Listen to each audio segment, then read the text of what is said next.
Hello friends, welcome to Aami and Ummi vlogs. ഇന്ന് ഞാൻ വന്നിട്ടുള്ളത് മുട്ട പപ്സിൻ്റെ റെസിപ്പി ആയിട്ടാണ് കേട്ടോ. നമ്മൾ ബേക്കറിയിൽ നിന്ന് വാങ്ങുന്ന അതേ മുട്ട പപ്സ് നമുക്ക് വീട്ടിൽ സിമ്പിളായിട്ട് തയ്യാറാക്കാം. അപ്പോൾ അതെങ്ങനെയാണ് ചെയ്തെടുക്കുന്നതെന്ന് നോക്കാം. 500 ഗ്രാം മൈദയിലേക്ക് 1 ടീസ്പൂൺ പഞ്ചസാര, 1 ടീസ്പൂൺ ബട്ടർ ആഡ് ചെയ്ത് കൊടുക്കാം. ബട്ടർ ഇല്ലെങ്കിൽ ഡാൽഡയോ ഓയിലോ യൂസ് ചെയ്യാം കേട്ടോ. ഞാൻ അവിടെ സോൾട്ടഡ് ബട്ടറാണ് യൂസ് ചെയ്തിട്ടുള്ളത്, അതുകൊണ്ടാണ് ഉപ്പിടാത്തത്. നിങ്ങൾ അതിന് പകരം ഉപ്പിടണേ. പിന്നെ അതിനകത്തേക്ക് തണുത്ത വെള്ളം ചേർത്ത് നല്ല രീതിക്ക് മാവ് കുഴച്ചെടുക്കാം. കുഴച്ചെടുത്ത മാവ് ഒരു 10 മിനിറ്റ് റെസ്റ്റ് ചെയ്യാൻ വേണ്ടി വെക്കാം കേട്ടോ. ഇനി നമുക്ക് നല്ലതുപോലെ അതൊന്ന് പരത്തിയെടുക്കാം. പരത്തിയെടുത്തതിന് ശേഷം നമുക്കിതിനകത്തേക്ക് ബട്ടർ ആഡ് ചെയ്ത് കൊടുക്കണേ. അൺസോൾട്ടഡ് ബട്ടർ, റൂം ടെമ്പറേച്ചറിലുള്ള ബട്ടറാണ് കേട്ടോ ആഡ് ചെയ്ത് കൊടുക്കേണ്ടത്. ഇനി നമുക്ക് ഒന്ന് ഫോൾഡ് ചെയ്തെടുക്കാം. കറക്റ്റ് ഇതേപോലെ തന്നെ ഫോൾഡ് ചെയ്യണം കേട്ടോ, എന്നാലും നല്ല ലെയേഴ്സൊക്കെ ആയിട്ട് നമുക്ക് ബേക്ക് ചെയ്തെടുക്കുമ്പോൾ കിട്ടുള്ളൂ.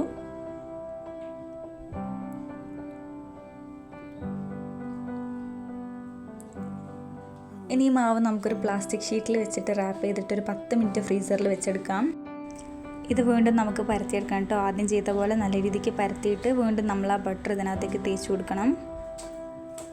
എന്നിട്ട് അതേപോലെ തന്നെ ഫോൾഡ് ചെയ്തിട്ട് നമുക്കൊരു പ്ലാസ്റ്റിക് ഷീറ്റിൽ റാപ്പ് ചെയ്തിട്ട് ഒരു 20 മിനിറ്റ് ഫ്രീസറിൽ വെച്ചിട്ട് എടുക്കണം കേട്ടോ.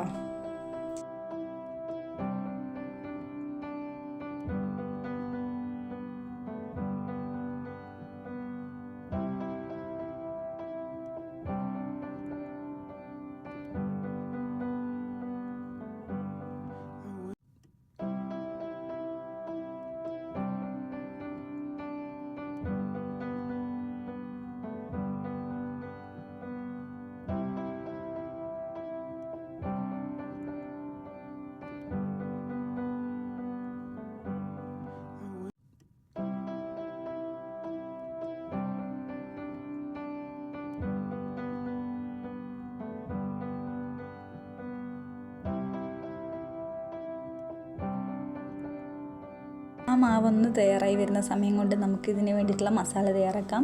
ഒരു പാൻ ചൂടായി വരുമ്പോൾ അതിനകത്തേക്ക് വെളിച്ചെണ്ണ ഒഴിച്ച് സവോള, പച്ചമുളക്, കറിവേപ്പില, ഇഞ്ചി വെളുത്തുള്ളി പേസ്റ്റ് ആഡ് ചെയ്തിട്ട് നല്ലതുപോലെ വഴറ്റിയെടുക്കാം.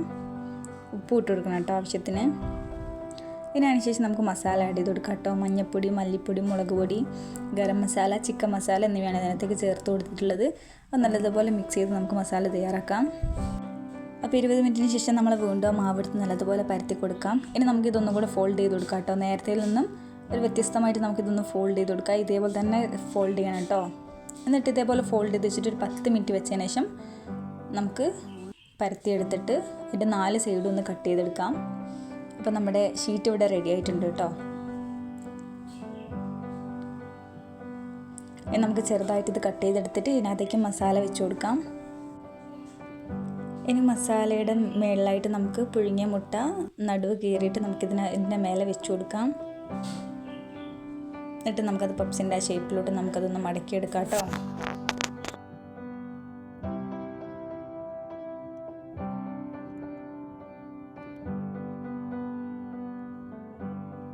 നമുക്കിതൊരു ബേക്കിംഗ് ട്രേയിലേക്ക് വെച്ച് കൊടുക്കാം കേട്ടോ.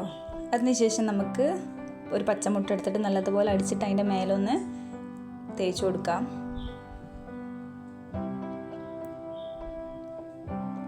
ഇനി നമുക്ക് ബേക്ക് ചെയ്യാൻ വെക്കാം കേട്ടോ. 220 ഡിഗ്രി സെൽഷ്യസിൽ 10 മിനിറ്റ് പ്രീ ഹീറ്റ് ചെയ്ത ഓവനിലേക്ക് അതേ സെയിം ടെമ്പറേച്ചറിൽ ഒരു 25 മിനിറ്റ് വെച്ചിട്ട് നമുക്ക് ബേക്ക് ചെയ്തെടുക്കാം.